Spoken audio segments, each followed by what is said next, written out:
Hi everyone, in front of me I've got HUAWEI P50 Pocket, and let me share with you how to change date and time on this device.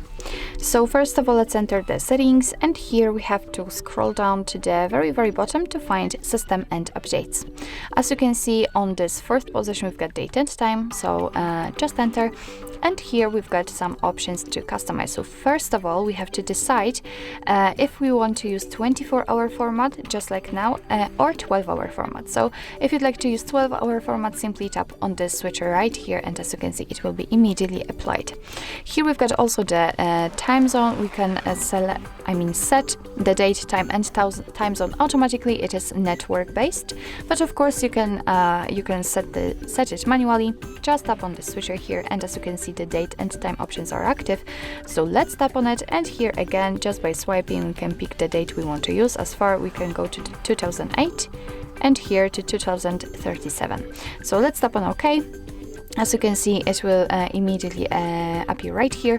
The same situation with the time. After tapping on it, you will be able to pick the time just by swiping.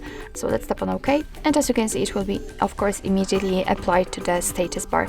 We can tap on the time zone also. And here, after that, we will be transferred to the full list of all available time zones from which we can choose. So all you have to do is to simply find the one you'd like to set and tap on it. So I will pick this one, for example, this one. And as you can see, it will be also immediately applied, but be aware that after changing the time zone, the time will also change according to it. I'm not really sure, but probably I've picked 6 p.m. So it changed. And here you can decide if you want to use the dual clocks and pick the home city, or if you'd like to turn it off, just tap on the switcher. So basically, this is the whole customization of date and time. And of course, you can get back to all previous settings. Just tap on the switcher to activate the dual clocks. And tap here to set the date, time and time zone automatically, and here to use 24-hour format. So actually, this is it. This is how to change date and time in your HUAWEI P50 Pocket. Thank you so much for watching. I hope that this video was helpful, and if it was, please hit the subscribe button and leave the thumbs up.